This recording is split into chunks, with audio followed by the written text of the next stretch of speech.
مقدمي هذه النسخة على نبان معكم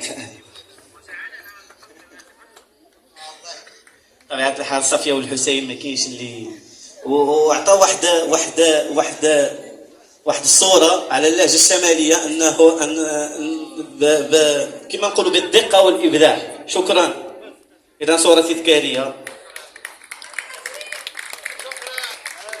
هذه فرح.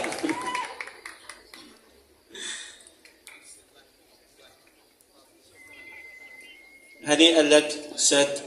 طبيعة الحال حنا فرحانين انك متواجد معنا في مدينة تطوان، وفرحانين بالفنانين من القيمة ديالك انك تكون حاضر معنا في مثل هذه التظاهرات. فهذا ان دل على شيء فانما يدل على القيم والاخلاق اللي كتمتازوا بها. شكرا جزيلا. ودائما في جو التكريم، وغادي نعطيو للاستاذه نسرين تعطينا توطئه لاحد مكرمي هذه النسخه الرابعه لمهرجان المهرجان الدولي للفن التشكيلي بمدينه تطوان. نعطيها الكلمه. اول مره كنسمع بسيكولوج كيتكرم، زعما هذه واحد الحاجه فتبارك الله عليكم. شكرا.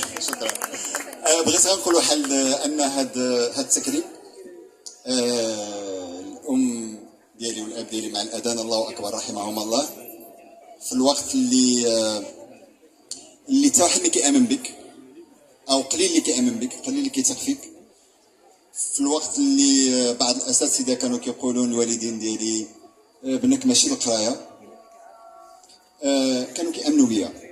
الليلهم كنهدي هاد التذكار فين ما كانوا. وانا مأكد كاين واحد المكان مسمي البرزخ، الروح ديالهم هي معنا، كنهدي لهم هاد التذكار بالاسم ديالهم، لاله ام كلثوم الجديدي وسي مصطفى الملاحي رحمهم الله، اللي في الوقت اللي كلشي كان كيقول ان نزار ما غاديش يتابع الدراسه ديالو، ما غاديش يقدر يكمل الدراسه ديالو، راه صعيب. كانت عندي دي شي سكولير، كان عندي مشاكل كبيره في الدراسه حتى انا في واحد الوقت، ولكن في الوقت اللي كنت انا بنفسي فقدت الثقه في نفسي وما كانوا كيثقوا فيا وكانوا كيامنوا بيا، فعافاكم النصيحه ماشي فقط تذكار، نصفكم تمشيو بحالنا، امنوا بذاتكم، امنوا بالقدرات ديالكم، امنوا بالابناء ديالكم، امنوا ان انت تقدر توصل، لان الله اكبر مع هذه الكلمه جات. فعافاكم، ما عمركم تسمعوا اي كلام اللي غادي يحبطكم او غادي ينقص من القيمه ديالكم.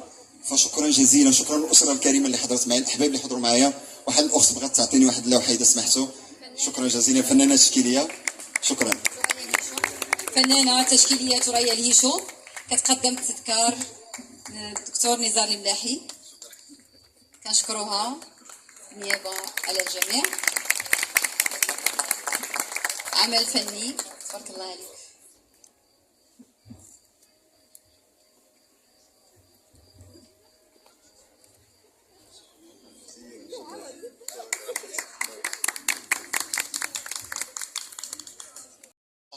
غنمشي اولا لانه انا وليت الاخ ديال هاد الناس كاملين اللي في هذا المهرجان،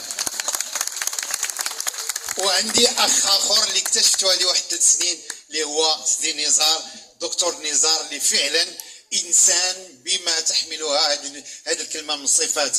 انا شخصيا عرفته، شفت ناس كيفاش قدر يغير الحياه ديالهم بالتواضع ديالو وبحسن الاستماع اللي عنده، وحتى اشخاص وماشي عيب نقولها من عائلتي اللي مد لهم يد المساعده من خلال النصح والفوائد اللي كياخذوا من عنده. الله يطول عمرك، وانا سعيد جدا بانني نقدم لك هذا التروفي.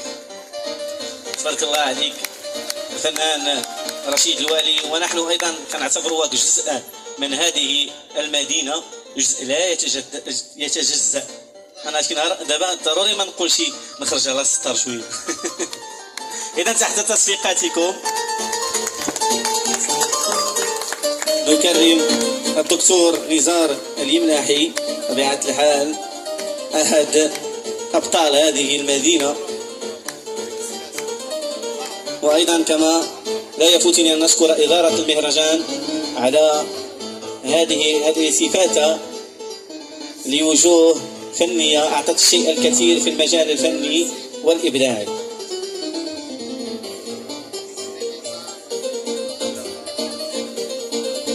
اذا صوره تذكاريه.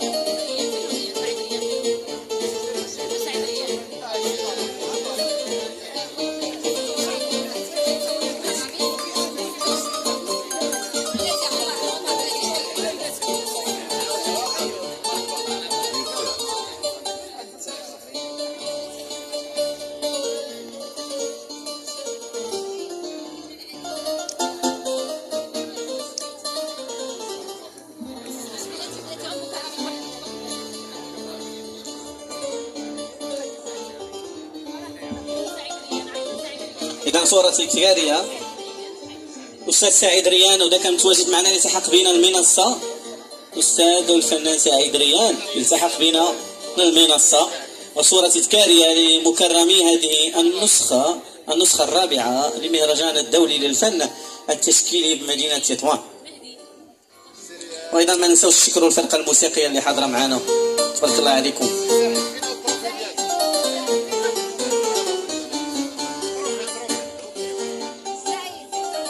وايضا نشكروا الحضور الكريم. صفقوا على راسكم بالجهد انتوما.